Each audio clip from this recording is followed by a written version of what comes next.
Supporting local organizations, initiatives, and neighbors. Illinois Hospitals, healing communities. Learn more at team-iha.org. Sponsored by the Illinois Health and Hospital Association. Aired in cooperation with the Illinois Broadcasters Association and this station.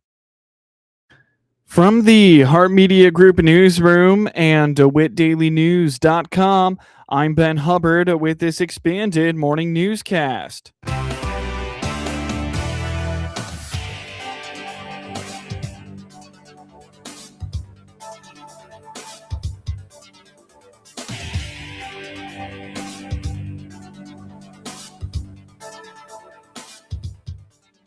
Good morning, and thanks for being with us. I'm your host today, Ben Hubbard.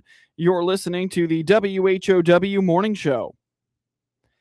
The latest micro grant cycle from the DeWitt County Development Council is open for applications. On the WHOW Morning Show Monday, DCDC Executive Director Kurt Homan told the Heart Media Group that applications for this grant cycle are due on May 4th. They are giving out $15,000 or more, and applicants will learn if they are being awarded and how much in the weeks following the deadline. Our latest grant cycle is open. Application deadline is May 4th, and we will have between $15,000 and $17,500 to distribute to local businesses within the county, within DeWitt County. So go on our website is the best place to find those applications, which is dcdc-illinois.net. Gotcha. And go to microgrant, and you'll find the application information. So we notify so we usually, depending on where it falls with the board meeting, we'll make the official approval at a board meeting, or I will send an email to all the board members and get their official approval. And so it's within a week or two. Don't start it early. Yes. So don't wait till the day before it's due, because there's definitely some items that will take a little bit of time to put together. Homan reminds that this grant cycle benefits small businesses in DeWitt County and is intended for projects that will improve the revenue or efficiency of a business, like a new piece of equipment, software, or marketing strategies. A lot of times it's business equipment, sometimes it's marketing, sometimes it's a whole host of different ideas. Sometimes it's building needs, so flooring, electrical, they've been done. A generator, we did a generator that needed to keep the building temperature controlled, but a lot of equipment. So oftentimes a business will say, I'd really like to add this product line, but the upfront cost is more substantial than I can handle right now. So they apply for that grant. And what's great about those in particular, of course, is that it introduces a new product, maybe to the community or even the county, and it allows that business owner to generate more revenues. And so all in all, it's a win-win for everybody in that case. So those are generally the ideas we're looking at. And I always tell people, keep the amount that we have to give in mind. So if your project size is $1 million, we're very much behind that, I promise you. But a few $1,000s on our end won't help. And typically the judges don't like those humongous projects that we can only contribute a small part to. So, try to have those projects anywhere, up to $5,000, $6,000, $10,000 is generally a good range. The top applicants will be required to present to a panel of judges and make a case for their project. And while Homan calls this a competitive grant, he says the presentation process is very relaxed. Typically we'll get around, it varies a lot. Probably the low number is 8 and the high number is 16 to 17. Gotcha. And then we narrow those down to 5 or 6. We bring those 5 or 6 in. They do a pitch that, all the same evening or the same afternoon. And the judges hear them all. And then they select who gets what breakdown of funds. So it's a fun event for sure. And I know that can be a little nerve-wracking for businesses, but we keep it very low key, and it's a handful of judges. It's so the business can talk very comfortably, and it works out really well. I don't have the exact date in front of me, but it'll be within a couple weeks after that May 4th deadline. They're never disappointed. I can tell you that. However, one of the things, from the other side of it, the exciting thing for me to be able to see is people's projects and ideas, and to be able to make some of those projects happen is super exciting. So I'm sure they're excited to receive the money, but I will tell you, I'm just as excited to hear the ideas and be able to make some of those ideas happen through DCDC. Hermit Homan urges small business owners to get their applications in sooner rather than later. Learn more about the micro grants program by visiting dcdc-illinois.net or by finding them on Facebook. It can get dicey between two groups of hunters on Clinton Lake this time of year, and outdoor authorities are hoping to intervene now rather than in the next few weeks as crowds get more populated. Department of Natural Resources Conservation Police Officer Noah Workman indicates there is a seasonal overlap between turkey hunters and morel mushroom hunters at Clinton Lake, and it can create some problems. Mushroom hunters and the turkey hunters, especially on public ground. So the turkey hunters have the area to hunt until 1 p.m. So mushroom hunters aren't to go in and disrupt them while they're trying to hunt turkey. I mean, turkey are already a hard enough species to kill, but then when you start getting a lot of foot traffic in there with people looking for morels, it makes it darn near impossible. So the public area is closed to mushroom hunters until 1 p.m. It is the turkey hunter ground. But every year we go through it where the mushroom hunter just either doesn't know or just blatantly doesn't care and is going to go in and look for his morel regardless of have the turkey hunter having that area till 1. So according to Officer Workman, to get the message across, the mushroom hunters are not allowed at the lake until 1 p.m. They are simply writing citations. It's kind of become almost like the restricted area we talked about. It's like almost the discretion's almost gone. It's just 100, and with our cheapest ticket's $195. I know that's a high number, and it's tough to even write on my end a lot of the times, but that is just what it is. And so I always, for 99% of the time, am gonna see it more from the eye of the hunter. Especially the turkey hunter who's utilizing public ground because he or she does not have that privilege or blessing to have private to hunt on. So they rely on that public ground. I usually side with the turkey hunter at that part or point if the morel mushroom hunter is in there when they're not supposed to be, and then it disrupts, and I get a complaint and it disrupts the turkey hunters hunt that day. And turkey hunting, you're drawn into seasons, so you only get 1 week to hunt that turkey. If you're drawn into one season on public ground, you get that 1 week to go hunt turkey, and that's it. So it's a big deal to those guys. Morels have started popping up in parts of Illinois and Indiana. Visit dnr.illinois.gov for more on the turkey hunting and mushroom hunting seasons in Illinois. Officer Workman indicates there are some public grounds in central Illinois that are off limits to mushroom hunters, and they encounter that as well from time to time. Now for your local obituaries. Tracy Ann Flannery, 55, of Clinton, passed away at 8:28 a.m. April 3rd at Audrey Court in Clinton. Services will be 11 a.m. today, Tuesday, April 7th, at Calvert Funeral Home in Clinton, with Pastor Nick Blackledge officiating. Burial will follow at Memorial Park Cemetery in Clinton. Visitation will be 10 to 11 a.m. Tuesday at the funeral home. Memorials may be directed to the Special Olympics. Get news anytime at DeWittDailyNews.com.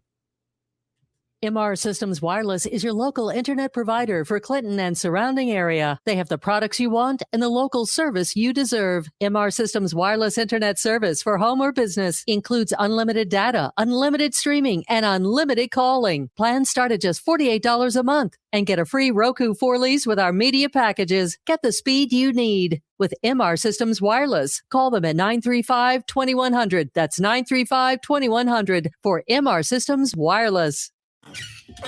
That's you trying to fix the plumbing yourself to save a few bucks.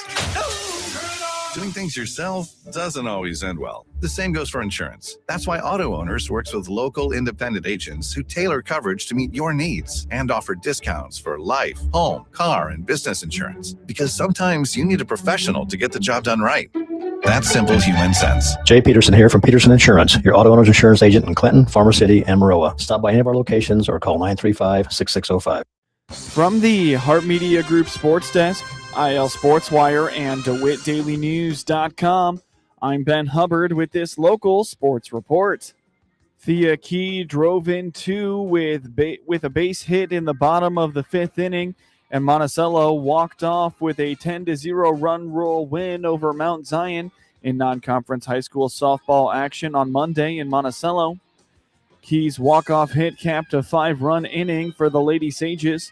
Isabella Beery hit a 2-run home run in the bottom of the third inning and drove in a team-best 3 runs for the game.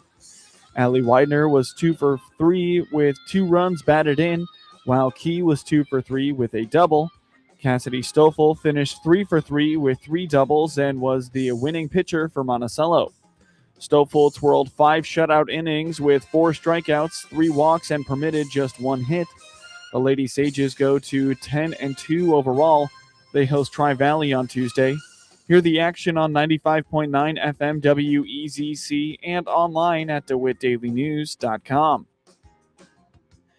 Clinton could only muster 2 hits and were done in by 3 errors as Olympia rolled to a 12-0 win Monday afternoon in non-conference high school softball action in Stanford. Hadley Humble and Annalise Thompson had the hits for Clinton. The Lady Maroons fall to 3-5 overall. They will travel to Meridian on Tuesday for a Central Illinois Conference tilt. Aaron Voley and Luke Martin drove in 3 runs apiece. Martin struck out 10, and Mount Pulaski made easy work of North Mac 10-0 in non-conference high school baseball action on Monday in Verdon. Martin was 2 for 3 with 3 RBIs and a double.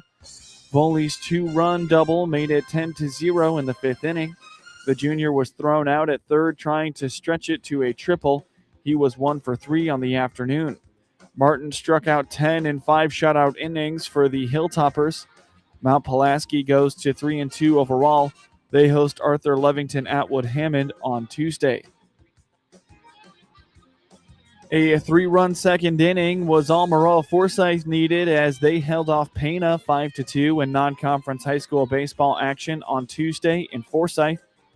Caden Blunk doubled in a run to make it 1-0 as for the Trojans in the second. With the bases loaded, Kobe Lane walked in a run to make it 2-0, and a wild pitch scored the 3rd run of the inning. Ace Giles had a run-scoring hit for Maroa-Forsyth. 3 pitchers combined to allow just 1 earned run. Grady Rose had 3 strikeouts and 2 shutout innings for the Trojans. Maroa-Forsyth is 5-2-1. They visit Porta AC Central on Tuesday for its Sangamo Conference opener. Spot starter Brandon Young pitched 5 scoreless innings. Gunnar Henderson homered, and the Baltimore Orioles beat the Chicago White Sox 2-1 on Monday night to stop a 3-game skid. 81-0 is no longer in the cards at home for the White Sox this season after they had their 3-game winning streak snapped by Baltimore in the first of 3 here at Wright Field. An unfortunate injury on a chilly night proved to be pivotal in the outcome on Monday night. O'Neill hooks a towering fly ball down the left field line, and it is a fair ball, and Austin Hayes is injured. Rutzman's trying to score. Here comes the throw, and he's safe. And it's 1-0 Orioles.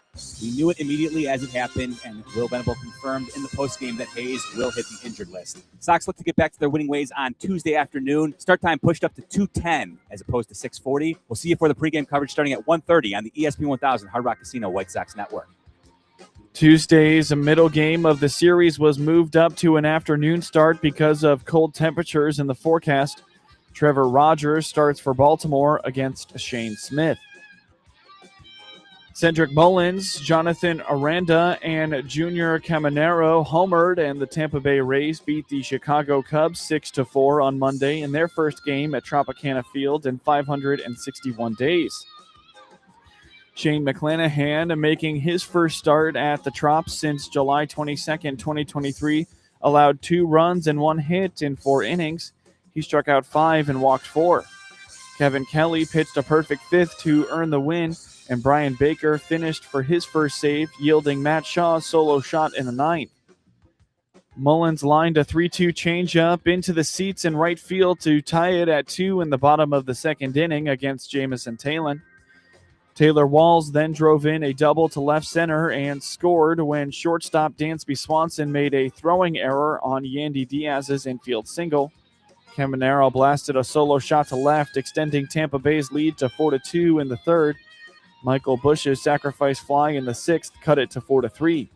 Aranda connected off Phil Maton in the seventh to put the Rays up 6-3.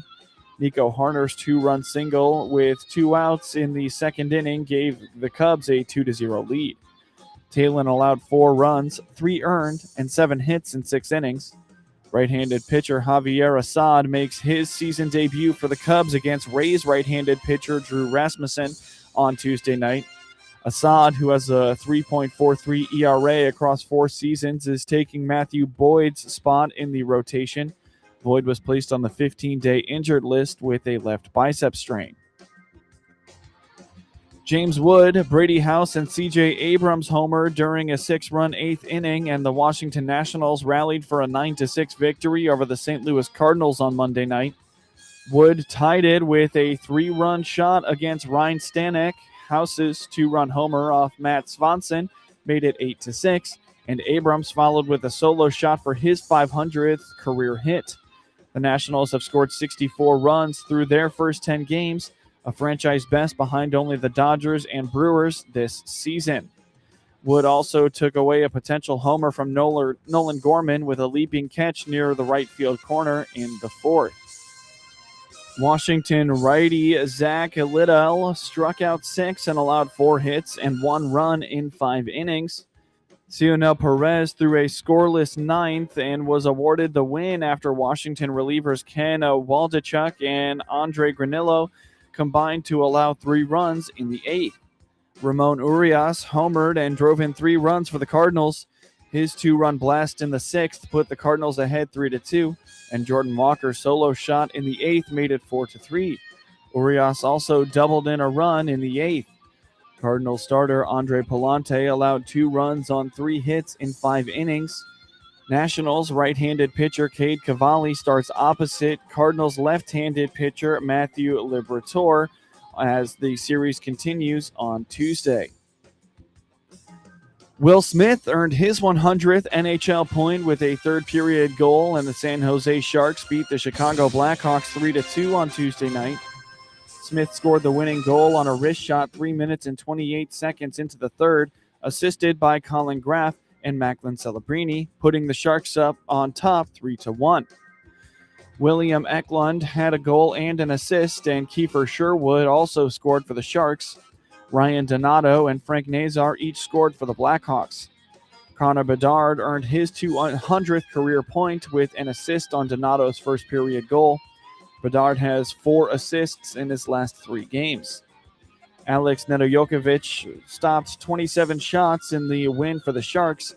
Spencer Knight had 20 saves for the Blackhawks. The Sharks won 69.2% of the faceoffs in the game. The Blackhawks host the Carolina Hurricanes on Thursday, while the Sharks host the Edmonton Oilers on Wednesday.